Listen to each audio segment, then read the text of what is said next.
안녕하세요. 속풀이 짬뽕 알뜰 세트입니다. 요즘 정말 국뽕 전성시대라고 해도 될 정도로 국뽕 컨텐츠는 꾸준히 나오고 있는데요. 손흥민은 레알 마드리드의 레알로 갈 것 같기도 하고, 봉준호 감독님의 신작은 전 세계인이 기다리고 있으며, BTS의 지민이 발표한 자작곡에서 소복소복이라는 단어는 영어나 다른 나라 언어로 완벽하게 번역하지 못해 해외 팬들이 한글 공부를 하기도 했습니다.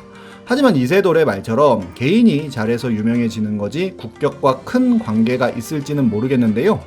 그래도 킹덤에 나왔던 갓 덕분에 해외의 사람들이 갓에 관심을 가지기도 했고, 아마존에서는 호미가 잘 팔리기도 하며 할머니들이 좋아하는 장미무늬나 호랑이 무늬 무거운 이불 역시도 코리안 밍크 블랭킷이라는 이름으로 아마존에서 품절 사태를 겪기도 했고, 우리나라밖에 없는 빨간 목장갑을 사용하는 미군들의 사진이 화제가 되기도 했습니다. 원래는 가죽 장갑만 쓴다네요. 하지만 조금 이상한 국뽕들도 있는데요. 실제로 김치가 몸에 좋긴 하지만 소금이 많이 들어가서 많이 먹으면 안 좋기도 한데, 김치 덕분에 한국인들이 사스에 안 걸렸다고 하는 이야기나 이번 전염병도 김치에서 치료약을 개발하려고 한다고 하는 이야기가 들리기도 합니다. 국뽕은 일본이 정말 많긴 한데요. 얼마 전에는 일본어의 단어들이 침이 안 튀어 영어권 나라들보다 확진자가 안 나온다는 드립을 쳐서 전 세계적으로 조롱을 받기도 했으며, 칠레 사람이 머리를 탁 치면서 일본의 택시 자동문에 대해 감탄하는 짤은 지금도 많은 사람들이 돌려보고 있습니다. 심지어 가상 해외 반응이라는 콩국뽕도 있기도 합니다. 그래도 정말 자랑스러워할 만한 국뽕들도 있는데요. 이번엔 레알 국뽕으로 인정해도 될 만한 찐 국뽕들을 모아봤습니다. 그럼 한번 볼까요?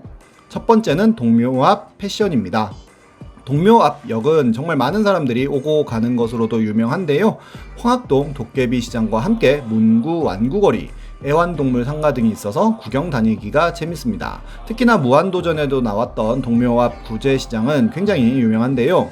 옷들을 이렇게 무덤처럼 놓고 파는데 옷 한 벌에 1,000원, 2,000원 하고 잘만 골라 입으면 이렇게 스타일도 살 수 있어서 굉장히 많은 사람들이 관심을 가지기도 했었습니다. 워낙 오래된 시장이다 보니 정말 파는 물건들도 다양하고 다니는 사람들도 나이가 지긋하신 분들도 많은데요. 정말 많은 신사분들이 본인만의 스타일로 이렇게 꾸미고 다니십니다. 이런 등산복에 중절모, 선글라스에 밀리터리 셔츠를 입으신 분도 계시고, 오렌지에 그린 컬러 벨트로 포인트를 주신 분도 계시며, 레오파드 무늬를 재해석하신 분, 시크한 그레이 톤으로 통일감을 주신 분도 계시고, 돌체 앤 가바나 벨트로 시선 강탈하시는 분, 오버핏 점퍼와 화이트 앤 블루 색상 매칭으로 청량감을 주는 패션, 스트라이프 슈트에 크로스백을 매치시킨 패션 등 정말 굉장히 많은 멋쟁이들이 동묘 앞을 지나다닙니다. 이런 동묘 앞만의 실용중심 패션 감성에 눈독을 들인 디자이너가 있었는데요. 바로 키코 코스타디노브라는 디자이너입니다.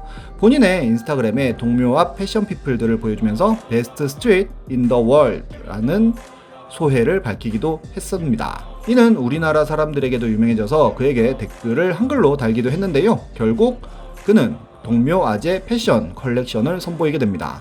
이 사진들을 보면 정말 동묘아 패션들을 디자이너만의 철학을 담아 묘하게 비틀어 새로운 패션으로 만든 것들이 보이는데요. 힙합의 끝판왕을 보여주는 옷들로 재탄생한 자랑스러운 동묘였습니다. 다음은 포터와 마이티, 봉고 같은 국산 트럭입니다. 포터는 우리나라 자영업자분들에게 언제나 힘이 되는 친구 같은 존재인데요. 1977년 출시된 이후로 2세대 포터 역시도 길거리에서 많이 보였고, 페이스 리프트된 포터는 정말 포터 하면 떠오르는 이미지가 될 정도로 많은 사랑을 받았습니다. 이 동그란 눈동자의 3세대 포터는 아직도 많이 굴러다니고 있을 정도로 튼튼한데요. 2004년에 출시된 4세대 역시도 언제나 현대차 판매 순위의 상위권에 올라갈 만큼 큰 사랑을 받고 있습니다. 심지어 현대차는 포터를 기반으로 만든 캠핑카를 8천만원 가까운 가격에 팔기도 하고, 포터2 일렉트릭이라는 이름으로 전기차까지도 나왔는데요. 이렇게 포터가 오랫동안 사랑받을 수 있는 이유는 막 굴려도 웬만하면 고장이 나지 않는 내구성과 우리나라 사장님들이 잘하는 과적에 맞추기 위해 굉장히 큰 무게에도 견딜 수 있는 견고함이 있기 때문입니다. 1톤 트럭이지만 포터의 능력은 거의 무한대에 가까운데요.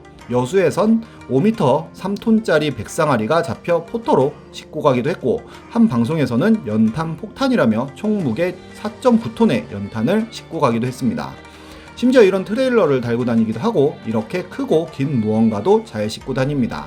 이렇게 바퀴가 거의 눌릴 정도로 싣고 다녀도 차가 퍼지지 않는데요. 이런 적재는 앞이 안 보여서 위험할 것 같긴 하지만 어쨌든 싣고 다니기도 합니다. 이렇게 포터와 봉고, 마이티는 과적의 아이콘이 되었습니다. 굉장히 많은 양의 중고 포터가 중동으로 수출이 되기도 했는데요. 한 아버지는 아이들의 수영장으로 포터를 활용하기도 하고 많은 사람들을 싣고 다니는 부경자동차 운전 전문 학원 출신 포터도 포착이 되었습니다. 그리고 이런 대공 기관포를 싣고 다니는 용도로도 활용이 되는데요. 심지어 이렇게 로켓포를 쏘면 차에 받을 충격이 어마어마할 텐데 우리나라 트럭들은 이런 충격들을 모두 받아들이는 내구성을 가지고 있었습니다. 아예 이렇게 개조하여 사제 미사일을 쏘기도 할 정도이니 우리나라 사장님들의 과적 니즈에 최적화된 내구성이 중동에서도 큰 빛을 발한 것 같네요. 봉고 역시도 이렇게 사막 에디션으로 바뀌어 우리나라 트럭의 위험을 그대로 보여주고 있습니다. 다음은 헤일로의 멸니르 전투복입니다. 헤일로는 지금도 큰 인기를 얻고 있는 엑스박스 게임인데요. 헤일로의 주인공인 마스터 치프가 입고 다니는 멸니르 전투복은 굉장히 좋은 성능으로도 유명합니다. 소형화한 핵 융합로를 탑재해서 전기 모터로 근력을 보조하고 여러 겹으로 구성된 외피는 우주선 밖에서도 활동하며 독가스가 퍼진 곳에서도 작전 수행 능력을 가지고 EMP와 방사능까지도 견디게 해주고 헤드업 디스플레이를 통해 모든 정보들을 확인할 수 있게 해주는 등 전투복의 끝판왕이라고 해도 될 정도인데요. 이를 개발한 곳이 성남 특수전 사령부입니다. 2552년인 헤일로 세계관에서 성남은 한국의 높은 교육열 덕분에 과학기술 핵심지라는 설정인데요. 아무래도 판교 테크노밸리가 발전하여 2500년대의 성남 특수전 사령부가 된 것이 아닐까 싶네요. 헤일로가 인기가 많긴 하지만 우리나라에선 플스 게임에 밀려 많은 사람들이 플레이하지는 않는데요. 그럼에도 불구하고 우리나라의 높은 교육열을 해외 게임 개발자가 주목한 케이스가 아닐까 싶습니다. 그 외에도 특수 시제기인 부스터 프레임 역시도 성남대에서 개발하였고 멸니르 블랙형이라고 한 별개의 프로젝트 역시도 성남에서 극비로 개발하였으며 멸니르 CQB형은 독일과 공동 개발하고 셀레네이 창이라는 전설 무기 역시도 성남 연구시설에서 방금 가져온 부품들로 만들어졌다는 설명으로 성남 기술이 얼마나 대단한지 알 수 있습니다. 여담으로 헤일러2에서부터 나오는 종족인 저힐란에도 있는데요. 굉장히 고릴라처럼 생긴 지랄맞은 이족 보행 포유류인데 영어 이름을 잘 보면 JIRALHANAE 임을 알 수 있습니다. 한국의 욕도 국뽕에 취합니다.